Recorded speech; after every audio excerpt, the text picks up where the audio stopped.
Rocking star Yash ಅವ್ರ ಅಮ್ಮ ನನಗೆ ಫೋನ್ ಮಾಡಿ ಗಿಲ್ಲಿ ಹತ್ರ ಮಾತಾಡ್ಬೇಕು ನನ್ಗೆ ಅಂತ ಹೇಳ್ತಾರೆ. ಅವರು ಕೂಡ ನಿಮ್ಮ ಅಭಿಮಾನಿ ಅಂತ ನನ್ಗೆ ಹೇಳ್ಕೊಂಡ್ರು. ಸೊ ಅದ್ರ ಬಗ್ಗೆ ಅಯ್ಯೋ ನನ್ ಪುಣ್ಯ ಮೇಡಮ್, ಅವ್ರ ಬಾಯಲ್ಲಿ ಆತರ ಮಾತು ಬರ್ತದೆ ಅಂದ್ರೆ ಅದಕ್ಕಿಂತ ದೊಡ್ಡದು ಇನ್ನೇನೈತೆ ಮೇಡಮ್. ಓಕೆ ಕಾಲ್ ರಿಂಗ್ ಆಗ್ತಿದೆ, ನೋಡೋಣ. ಯಶ್ ಅಮ್ಮ, ಗಿಲ್ಲಿ ಅವರು, ನಿಮ್ಮ ಪ್ರೀತಿಯ ಗಿಲ್ಲಿ, ರಾಕಿಂಗ್ ಸ್ಟಾರ್ ಯಶ್ ಅವ್ರ ಅಮ್ಮ ಫೋನ್ ಅಲ್ಲಿ ಇದ್ದಾರೆ. ಗಿಲ್ಲಿ ಮಾತಾಡ್ತಾರೆ, ಮಾತಾಡಿ. ಅಮ್ಮ ಚೆನ್ನಾಗಿದ್ದೀರಾ? ಥ್ಯಾಂಕ್ ಯು ಅಮ್ಮ.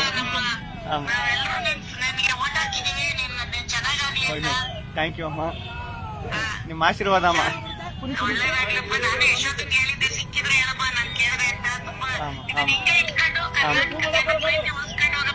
ಸರಿ ಅಮ್ಮ.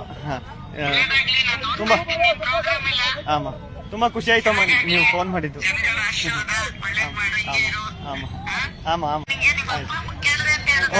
ಸರಿ ಅಮ್ಮ, ಆಯ್ತು ಕೇಳ್ತೀನಿ ಅಮ್ಮ. ಆಯ್ತು ಆಯ್ತು ಆಯ್ತು. ಇಲ್ಲಿ ಬಿಗ್ ಬಾಸ್ನ ವಿಜಯದ ನಂತರ ಫಾಲೋವರ್ಸ್ ಅಥವಾ ಫ್ಯಾನ್ಸ್ಗಳ ಜನಸಾಗರವೇ ಹರಿದು ಬಂದಿದ್ದು. ದೊಡ್ಡ ದೊಡ್ಡ ಸೆಲೆಬ್ರಿಟಿಗಳು ಸಹ ವಿಶ್ ಮಾಡ್ತಾ ಇದ್ದಾರೆ.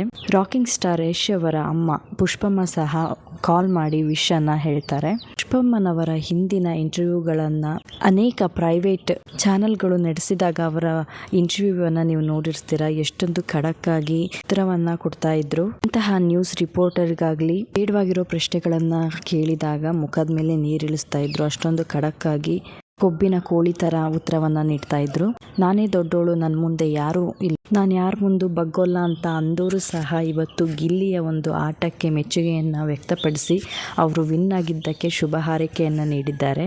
ಗಿಲ್ಲಿ ಗೊತ್ತು ಊರಿಗೆಲ್ಲ ಗೊತ್ತು ಅನ್ನೋ ರೀತಿನೇ ಗಿಲ್ಲಿ ಅವರು ಸಾಮಾನ್ಯ ಜನರಿಂದ ಸೆಲೆಬ್ರಿಟಿಗಳವರೆಗೂ ಸಹ ಅವರು ಮನಸೋಲ್ದೇ ಇರುವಂತಹ ಜನಗಳೇ ಇಲ್ಲ. ಒಬ್ಬ ಸಾಮಾನ್ಯ ಮನುಷ್ಯನನ್ನು ಸೆಲೆಬ್ರಿಟಿ ಮಾಡಿರುವಂತಹ ಬಿಗ್ ಬಾಸ್ ಶೋಗೆ ಹಾಗೇನೆ ಜನಸಾಮಾನ್ಯರಿಗೆ ನಾನು ಥ್ಯಾಂಕ್ಸ್ ಅನ್ನು ಹೇಳ್ತಾ ಇದ್ದೀನಿ. ರೈತರ ಮಕ್ಕಳು ಬೆಳಿಬೇಕು ಅನ್ನೋದೇ ಎಲ್ರಿಗೂ ಆಸೆ.